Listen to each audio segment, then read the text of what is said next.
ओम श्री हनुमते नमः। आप सभी का आपके अपनी चैनल आध्यात्मिक सागर में बहुत बहुत स्वागत है। आज मंगलवार को सुनिए हनुमान जी की कथा। एक नगर में एक वृद्धा रहती थी। उसका एक ही पुत्र था। उस वृद्धा की हनुमान जी पर बहुत गहरी आस्था थी। वह हर मंगलवार का व्रत रखती थी और हनुमान जी की पूजा आराधना करती थी। एक बार हनुमान जी ने अपनी भक्तिनी उस वृद्ध महिला की श्रद्धा का परीक्षण करने का विचार किया।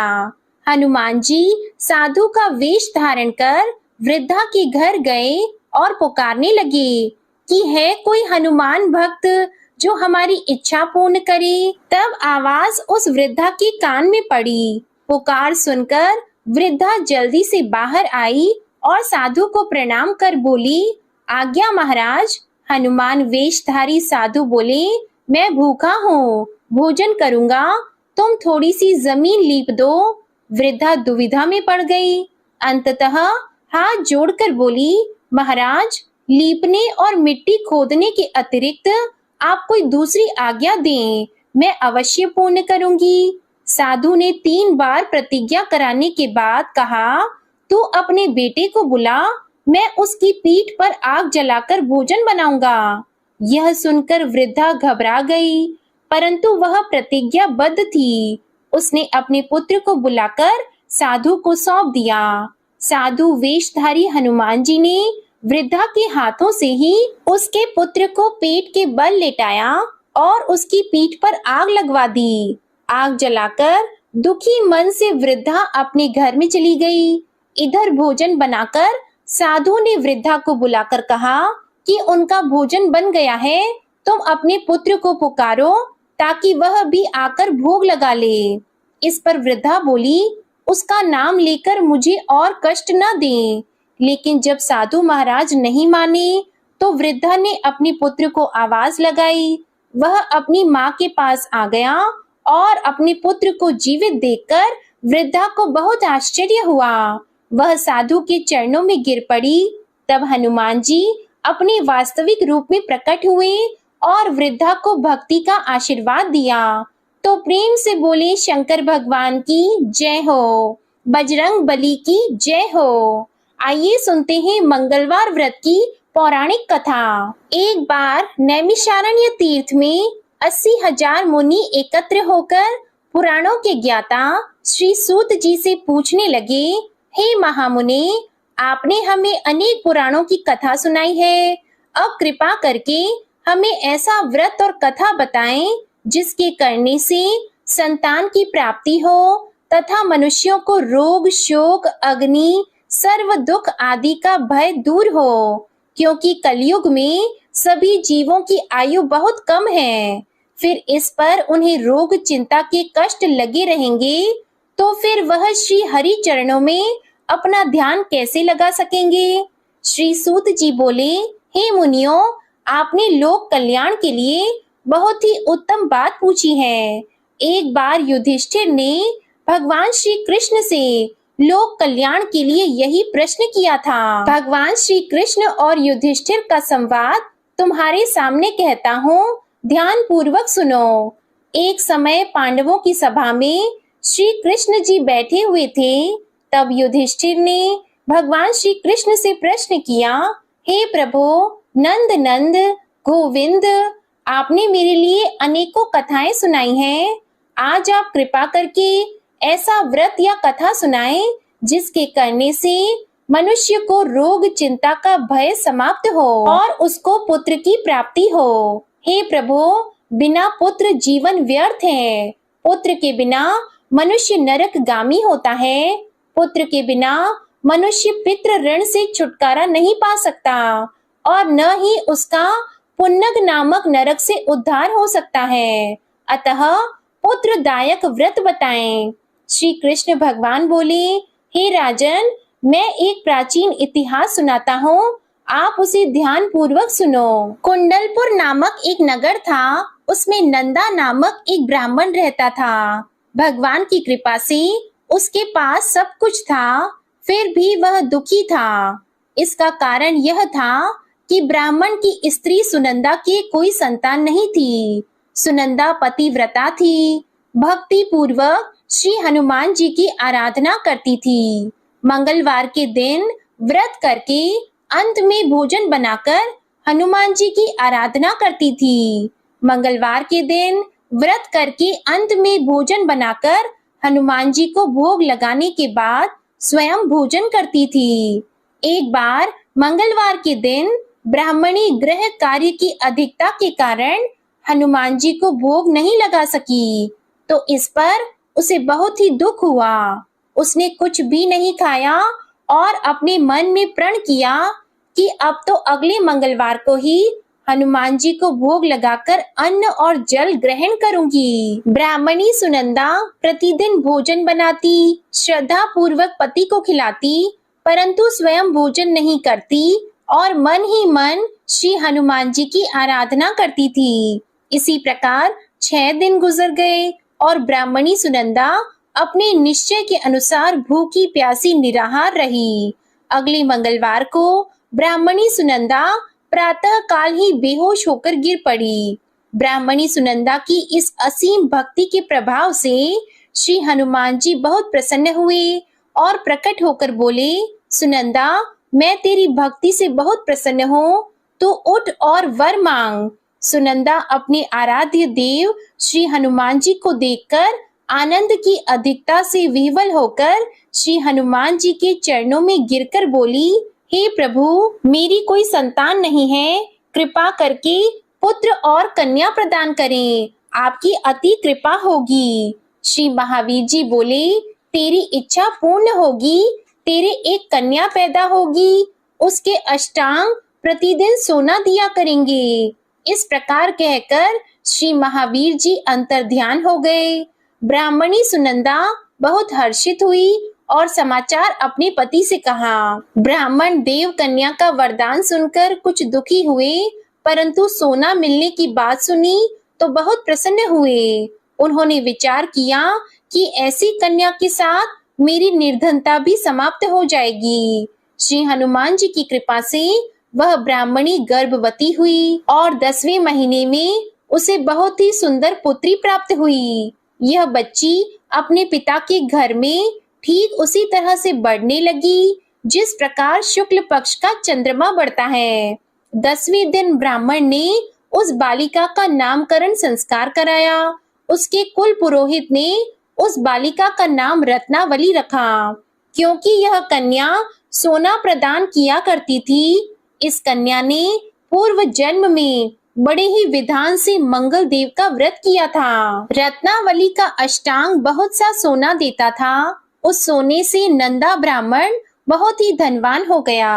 अब ब्राह्मणी सुनंदा भी बहुत अभिमान करने लगी थी। समय बीतता रहा। अब रत्नावली 10 वर्ष की हो चुकी थी। एक दिन जब नंदा ब्राह्मण प्रसन्न चित्त था, तब सुनंदा ने अपने पति से कहा, मेरी पुत्री रत्नावली विवाह के योग्य हो गई है, इसलिए आप कोई सुंदर और योग्य वर देखकर विवाह कर दें। यह सुनकर ब्राह्मण बोला, अभी तो रत्नावली बहुत छोटी है। तब ब्राह्मणी बोली, शास्त्रों की आज्ञा है कि कन्या 8वें वर्ष में गौरी, 9 वर्ष रोहिणी, 10वें वर्ष में कन्या, इसके पश्चात रजस्वला हो जाती है। गौरी के दान से पाताल लोक की प्राप्ति होती है, रोहिणी के दान से बैकुंठ लोक की प्राप्ति होती है, कन्या के दान से इंद्र लोक में सुखों की प्राप्ति होती है। अगर हे पतिदेव रजस्वला का दान किया जाता है तो घोर नरक की प्राप्ति होती है। इस पर ब्राह्मण बोला, अभी तो रत्नावली मात्र 10 ही वर्ष की है और मैंने तो 16-16 साल की कन्याओं के विवाह कराए हैं, अभी जल्दी ही क्या है। तब ब्राह्मणी सुनंदा बोली, आपको तो लोभ अधिक हो गया है लगता है। अगर 11वें वर्ष में विवाह नहीं होता है तो उसमें मासिक धर्म के रक्त का पिता और बड़े भाई को पान करना पड़ता है। शास्त्रों में कहा गया है कि माता, पिता और बड़ा भाई रजस्वला कन्या को देखते हैं तो वह अवश्य ही नरकगामी होते हैं। तब ब्राह्मण बोला, अच्छी बात है, कल मैं अवश्य ही योग्य वर की तलाश में अपना दूत भेजूंगा। दूसरे दिन ब्राह्मण ने अपने दूत को बुलाया और आज्ञा दी कि जैसी सुंदर मेरी कन्या है वैसा ही सुंदर वर उसके लिए तलाश करो। दूत अपने स्वामी की आज्ञा पाकर निकल पड़ा। पंपई नगरी में उसने एक सुंदर लड़के को देखा। यह बालक एक ब्राह्मण परिवार का बहुत गुणवान पुत्र था। इसका नाम सोमेश्वर था। दूत ने इस सुंदर और गुणवान ब्राह्मण पुत्र के बारे में अपने स्वामी को पूर्ण विवरण दिया। ब्राह्मण नंदा को भी सोमेश्वर अच्छा लगा और फिर एक शुभ मुहूर्त में विधि पूर्वक कन्यादान करके ब्राह्मण संतुष्ट हुए। परंतु ब्राह्मण के मन में तो लोभ समाया हुआ था। उसने कन्यादान तो कर दिया था, पर वह बहुत ही खिन्न था। उसने विचार किया कि रत्नावली तो अब चली जाएगी और मुझे इससे जो सोना मिलता था वह अब मिलेगा नहीं। मेरे पास जो धन था कुछ तो इसके विवाह में खर्च हो गया और जो शेष बचा है वह भी कुछ दिनों के बाद समाप्त हो जाएगा। मैंने तो इसका विवाह करके बहुत बड़ी भूल कर दी है। अब कोई ऐसा उपाय हो कि रत्नावली मेरे घर में ही बनी रहे, अपनी ससुराल न जाए। लोभ रूपी राक्षस ब्राह्मण के मस्तिष्क पर छाता जा रहा था। रात भर अपनी शैया पर बेचैनी से करवटें बदलते बदलते उसने एक बहुत ही क्रूर निर्णय लिया। उसने विचार किया कि जब रत्नावली को उसका पति सोमेश्वर अपने घर के लिए जाएगा तो वह मार्ग में छिपकर सोमेश्वर का वध कर देगा और अपनी लड़की को अपने घर ले आएगा, जिससे नियमित रूप से उसे सोना भी मिलता रहेगा और समाज का कोई मनुष्य उसे दोष भी नहीं दे सकेगा। जब अगले दिन सुबह हुई तो नंदा और सुनंदा ने अपने जमाई तथा लड़की को बहुत सारा धन देकर विदा किया। सोमेश्वर अपनी पत्नी रत्नावली को लेकर ससुराल से अपने घर की तरफ चल दिया। ब्राह्मण नंदा महालोभ के वशीभूत होकर अपनी मति खो चुका था। पाप पुण्य का उसे विचार नहीं रहा था। अपने भयानक और क्रूर निर्णय को कार्य रूप देने के लिए उसने अपने दूत को मार्ग में अपनी जमाई का वध कराने के लिए भेज दिया था, ताकि रत्नावली से प्राप्त होने वाला सोना उसे हमेशा मिलता रहे और वो कभी निर्धन न हो। ब्राह्मण के दूत ने अपने स्वामी की आज्ञा का पालन करते हुए उसके जमाई सोमेश्वर का मार्ग में ही वध कर दिया। समाचार प्राप्त कर ब्राह्मण नंदा मार्ग में पहुंचा और रोती हुई अपनी पुत्री रत्नावली से बोला, हे पुत्री, मार्ग में लुटेरों ने पति का वध कर दिया है। भगवान की इच्छा के आगे किसी का वश नहीं चलता है। अब तू घर चल, वहां पर ही रहकर शेष जीवन व्यतीत करना। जो भाग्य में लिखा है वही होगा। अपने पति की अकाल मृत्यु से रत्नावली बहुत दुखी हुई। करुण क्रंदन और रुदन करती हुई अपने पिता से बोली, हे पिताजी, इस संसार में जिस स्त्री का पति नहीं है उसका जीना व्यर्थ है। मैं अपने पति के साथ ही अपने शरीर को जला दूंगी और सती होकर अपने इस जन्म को, माता पिता के नाम को तथा सास ससुर के यश को सार्थक करूंगी। ब्राह्मण नंदा अपनी पुत्री रत्नावली के वचनों को सुनकर बहुत दुखी हुआ। विचार करने लगा कि मैंने व्यर्थ ही जमाई वध का पाप अपने सिर लिया है। रत्नावली तो उसके पीछे अपने प्राण तक देने को तैयार है। मेरा तो दोनों तरफ से मरण हो गया। धन तो अब मिलेगा नहीं। जमाई वध के पाप के फलस्वरूप यम यातना भुगतनी पड़ेगी। यह सोचकर वह बहुत ही दुखी हुआ। सोमेश्वर की चिता बनाई गई।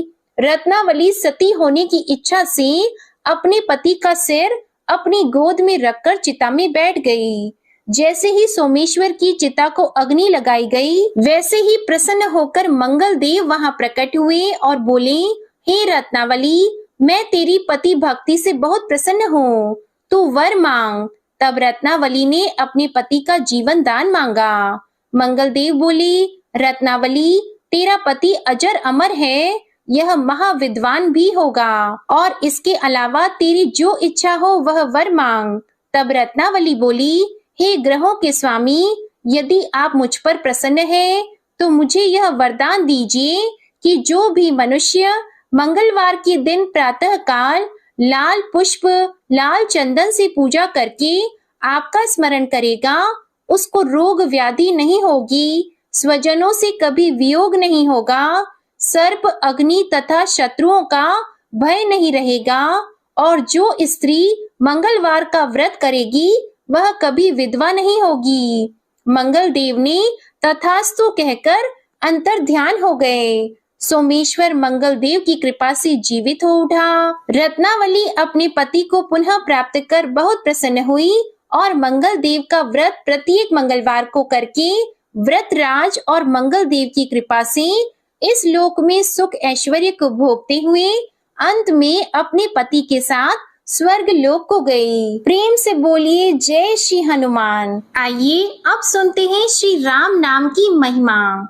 लंकापति रावण के वध के बाद जब अयोध्यापति प्रभु श्री राम की कीर्ति दूर दूर तक फैल रही थी और वह मर्यादा पुरुषोत्तम कहलाने लगे थे, तब एक दिन महादेव शिव की इच्छा भी मर्यादा पुरुषोत्तम श्री राम से मिलने की हुई। पार्वती जी को संग लेकर महादेव जी कैलाश पर्वत से उतरकर अयोध्या नगरी के रास्ते पर चल पड़े।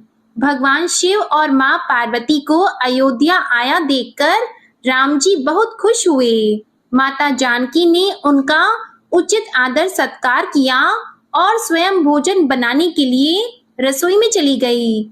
इस बीच भगवान शिव ने श्री राम जी से पूछा, आपके सेवक हनुमान जी दिखाई नहीं दे रहे हैं। तब श्री राम बोले, वे बगीचे में हैं। शिव जी ने श्री राम जी से बगीचे में जाने की अनुमति मांगी और पार्वती जी का हाथ थामकर बगीचे में आ गए। बगीचे की खूबसूरती देखकर उनका मन मोहित हो गया। आम के एक घने वृक्ष के नीचे हनुमान जी दीन दुनिया से बेखबर गहरी नींद में सोए हुए थे और एक लय में खर्राटों से राम नाम की ध्वनि उठ रही थी।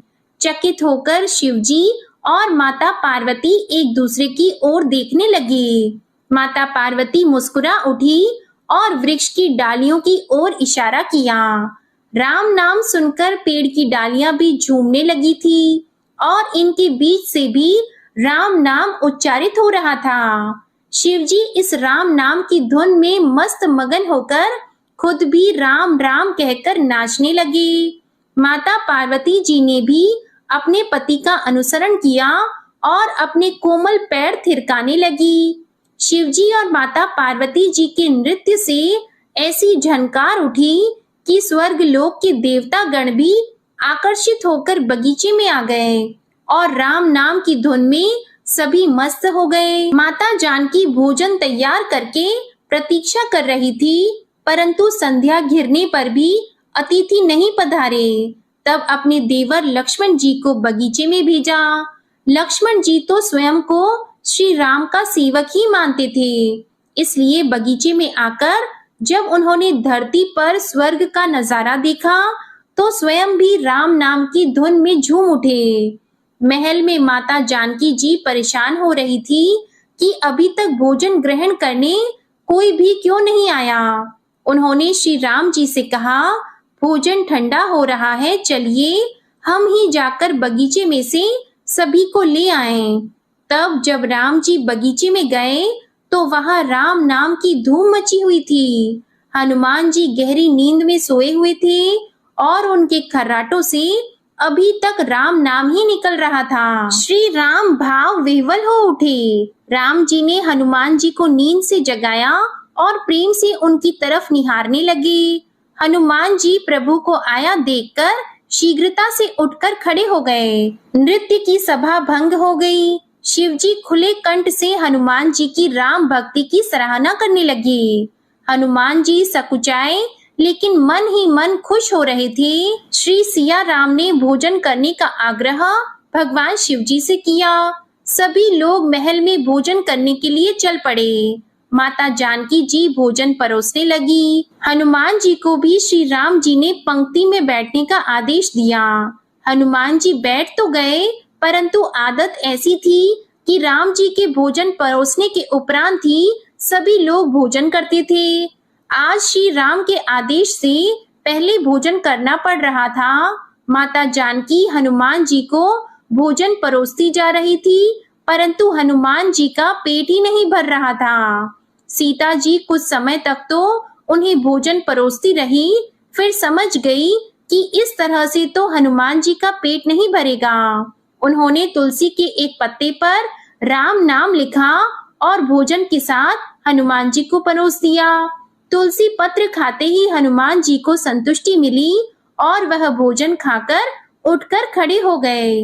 भगवान शिव शंकर ने प्रसन्न होकर हनुमान जी को आशीर्वाद दिया कि आपकी राम भक्ति युगों युगों तक याद की जाएगी और आप संकट मोचन के नाम से जाने जाएंगे। आइए अब सुनते हैं राम नाम की महिमा की दूसरी कहानी। महादेव जी को एक बार बिना कारण के किसी को प्रणाम करते देखकर पार्वती जी ने पूछा, आप किसको प्रणाम करते रहते हैं? तब शिव जी ने अपनी धर्म पत्नी पार्वती जी से कहा कि हे देवी, जो व्यक्ति एक बार राम कहता है उसे मैं 3 बार प्रणाम करता हूँ। पार्वती जी ने एक बार शिव जी से पूछा, आप शमशान में क्यों जाते हैं और ये चिता की भस्म शरीर पर क्यों लगाते हैं? उसी समय शिव जी पार्वती जी को शमशान ले गए। वहां एक शव अंतिम संस्कार के लिए लाया गया। लोग राम नाम सत्य है कहते हुए शव को ला रहे थे। शिव जी ने कहा कि देखो पार्वती, इस शमशान की ओर जब लोग आते हैं तो राम नाम का स्मरण करते हुए आते हैं और इस शव के निमित्त से कई लोगों के मुख से मेरा अति प्रिय दिव्य राम नाम निकलता है। उसी को सुनने मैं शमशान में आता हूँ और इतने लोगों के मुख से राम नाम का जप करवाने में निमित्त बनने वाले इस शव का मैं सम्मान करता हूँ, प्रणाम करता हूँ और अग्नि में जलने के बाद उसकी भस्म को अपने शरीर पर लगा लेता हूँ। राम नाम बुलवाने वाले के प्रति मुझे इतना प्रेम है। एक बार शिव जी कैलाश पर पहुंचे और पार्वती जी से भोजन मांगा। तब पार्वती जी विष्णु सहस्त्र नाम का पाठ कर रही थी। पार्वती जी ने कहा, अभी पाठ पूरा नहीं हुआ है, कृपया थोड़ी देर प्रतीक्षा कीजिए।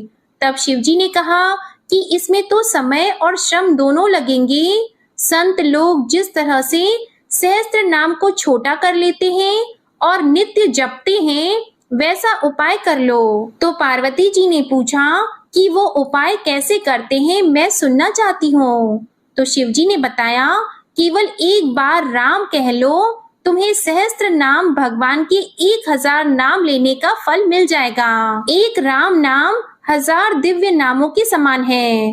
तब पार्वती जी ने वैसा ही किया। भगवान बोले, श्री राम राम रामेति रमे रामे मनोरमे सहस्त्र नाम तततुल्यम राम नाम वरानने। यह राम नाम सभी आपदाओं को हरने वाला, सभी संपदाओं को देने वाला दाता है, सारे संसार को विश्राम या शांति प्रदान करने वाला है। इसलिए मैं इसे बार बार प्रणाम करता हूँ।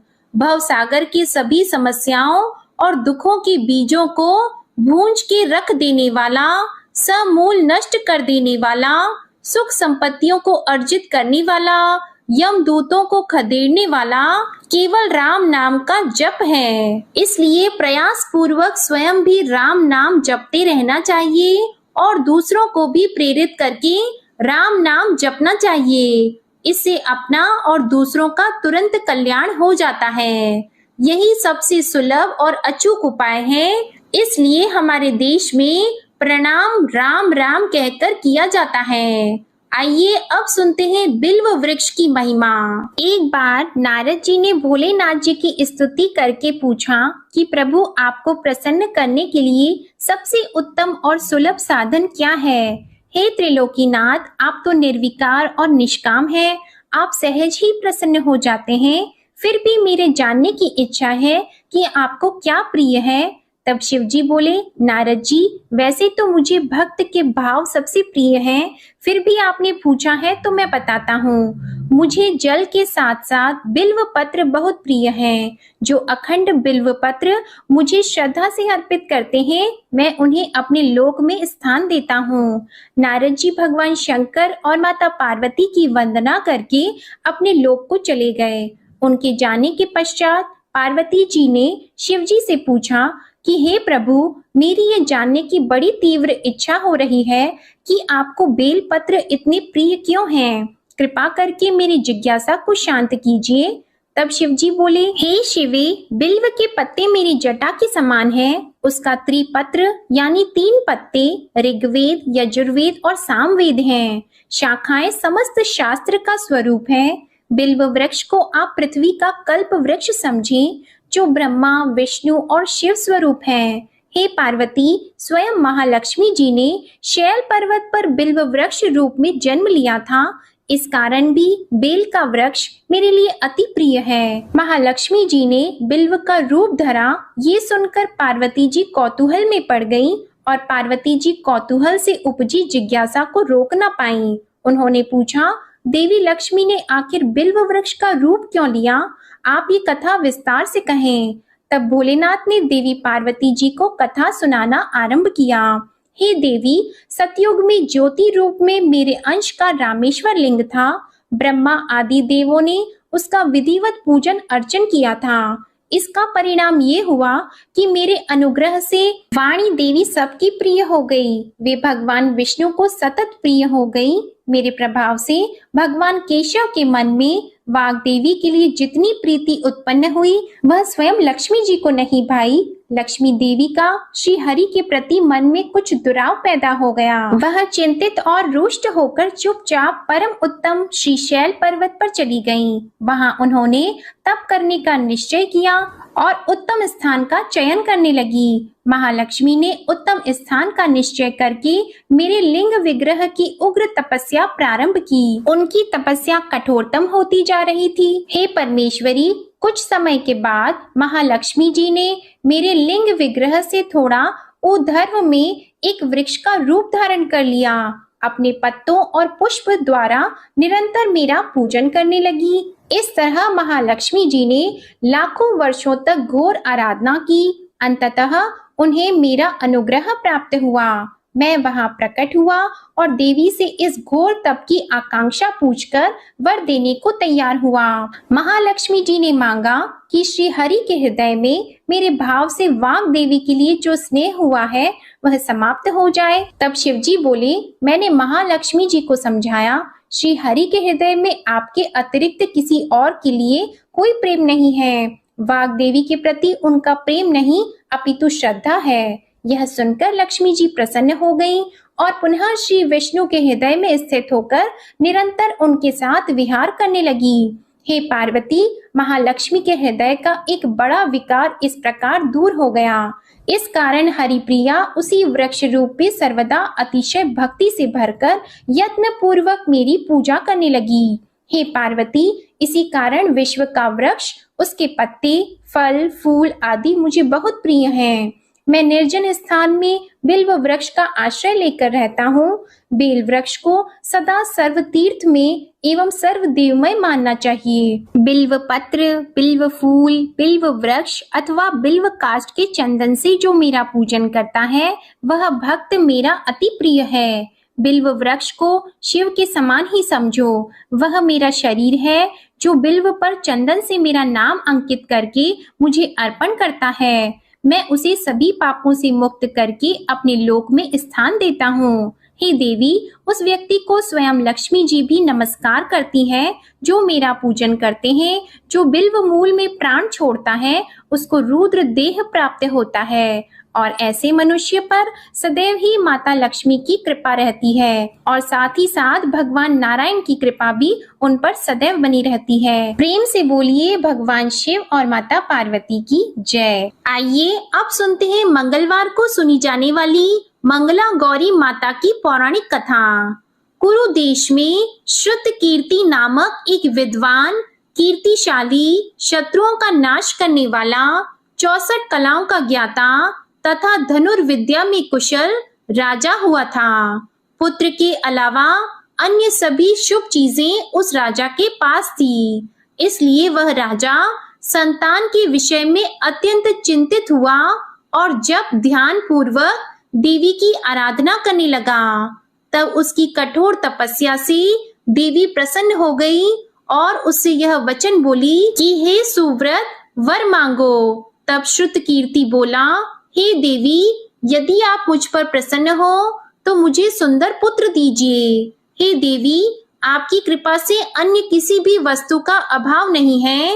तब उसका यह वचन सुनकर पवित्र मुस्कान वाली देवी ने कहा, राजन, तुमने अत्यंत दुर्लभ वर मांगा है, फिर भी कृपावश मैं तुम्हें अवश्य दूंगी। किंतु हे राजन, सुनिए, यदि परम गुण पुत्र चाहते हो तो वह केवल 16 वर्ष तक जीवित रहेगा, और यदि रूप तथा विद्या से पुत्र चाहते हो तो दीर्घ जीवी होगा। देवी का यह वचन सुनकर राजा चिंतित हो उठा और पुनः अपनी पत्नी से परामर्श करके उसने गुणवान तथा सभी शुभ लक्षणों से संपन्न 16 वर्ष की आयु वाला पुत्र मांगा।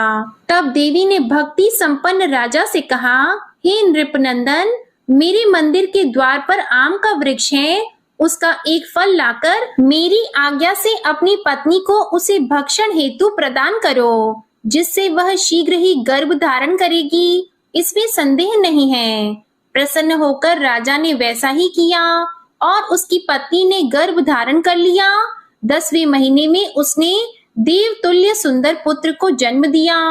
तब हर्ष तथा शोक से युक्त राजा ने बालक का जात कर्म आदि संस्कार किया और शिव का स्मरण करते हुए उसका नाम चिरायु रखा। इसके बाद पुत्र के 16 वर्ष के होने पर पत्नी सहित राजा चिंता में पड़ गए और वे विचार करने लगे कि यह पुत्र बड़े कष्ट से प्राप्त हुआ है और मैं इसकी दुखद मृत्यु अपने ही सामने कैसे देख सकूंगा।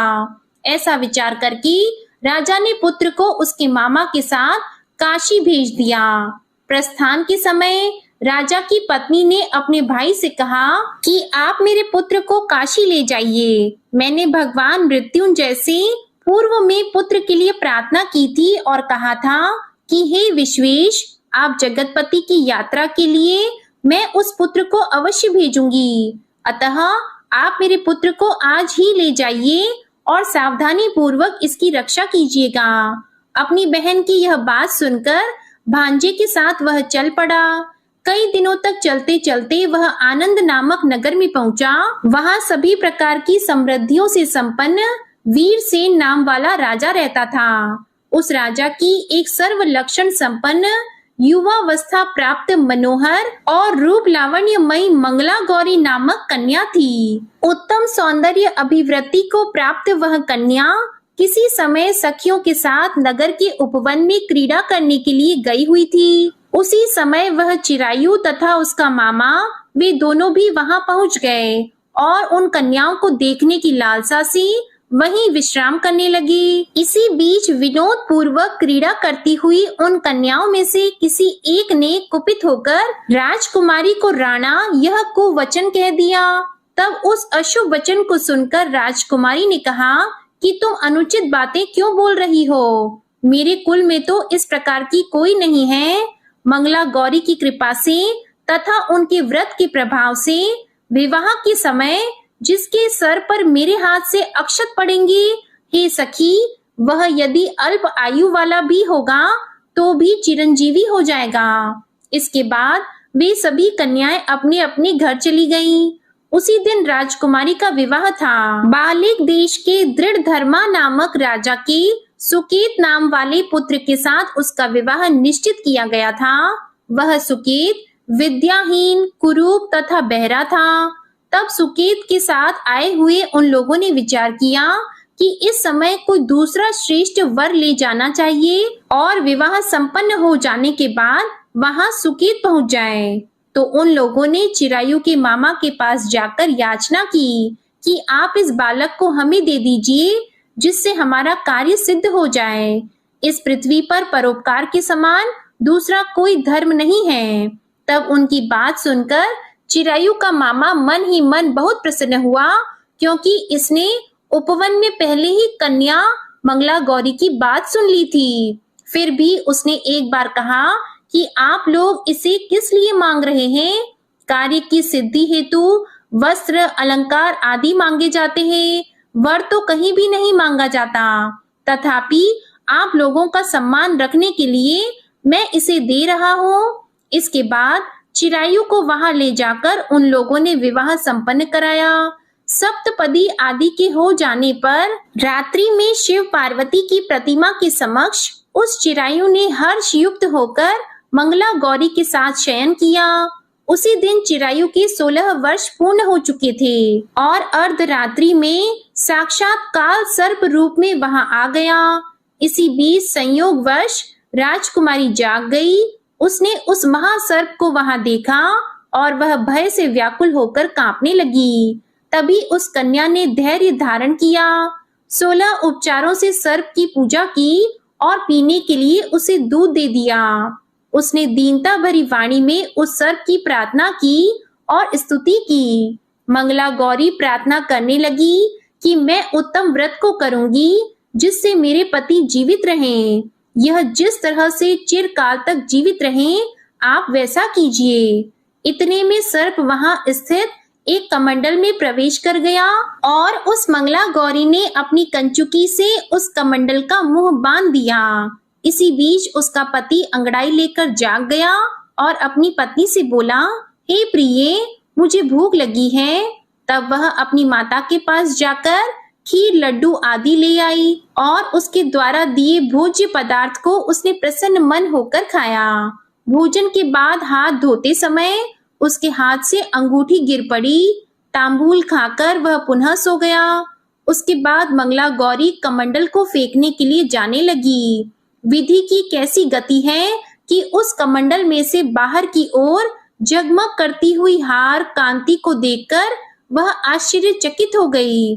घट में स्थित उस हार को उसने अपने कंठ में धारण कर लिया। इसके बाद कुछ रात शेष रहते ही चिरायु का मामा आकर उसे ले गया। इसके बाद वर पक्ष के लोग सुकेत को वहां ले आए। उसे देखकर मंगला गौरी ने कहा कि यह मेरा पति नहीं है। तब उन सभी ने उससे कहा कि हे शुभे, तुम यह क्या बोल रही हो? यहाँ तुम्हारा कोई परिचायक हो तो उसे हम लोगों को बताओ। मंगला गौरी बोली, जिसने रात में 9 रत्नों से बनी अंगूठी दी है, उसकी अंगुली में इसे डालकर परिचायक निशानी देख ले।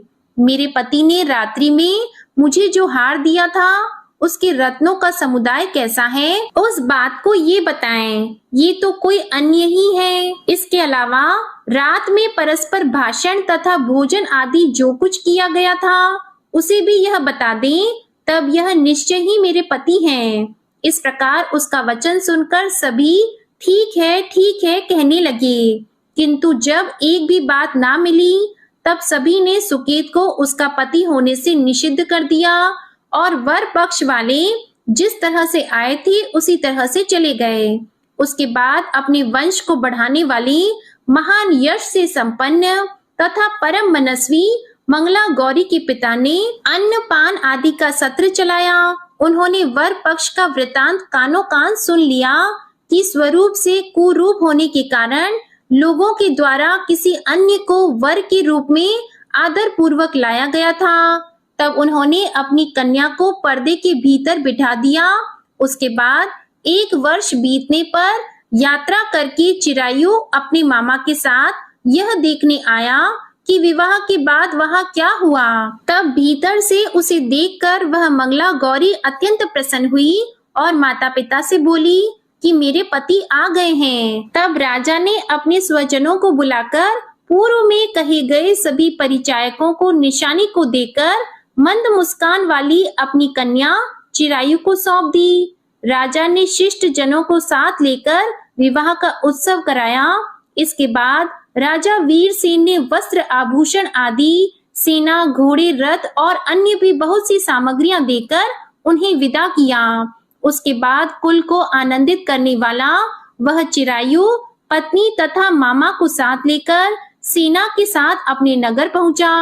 लोगों के मुख से उसे आया हुआ सुनकर उसके माता पिता को विश्वास नहीं हुआ। उन्होंने सोचा कि प्रारब्ध अन्यथा कैसे हो सकता है। इतने में वह अपने माता पिता के पास आ गया और स्नेह से परिपूर्ण वह चिरायु भक्ति पूर्वक उनके चरणों में गिर पड़ा। तब अपने पुत्र का मस्तक सूंघकर उन दोनों ने परम आनंद प्राप्त किया। पुत्र वधू मंगला गौरी ने भी सास ससुर को प्रणाम किया। तब सास उसे अपनी गोद में बिठाकर सारा वृतांत शीघ्रता पूर्वक पूछने लगी। हे महामुनि, तब पुत्र वधू ने भी मंगला गौरी के उत्तम व्रत महात्म्य तथा जो कुछ घटित हुआ था वह सब वृतांत बताया।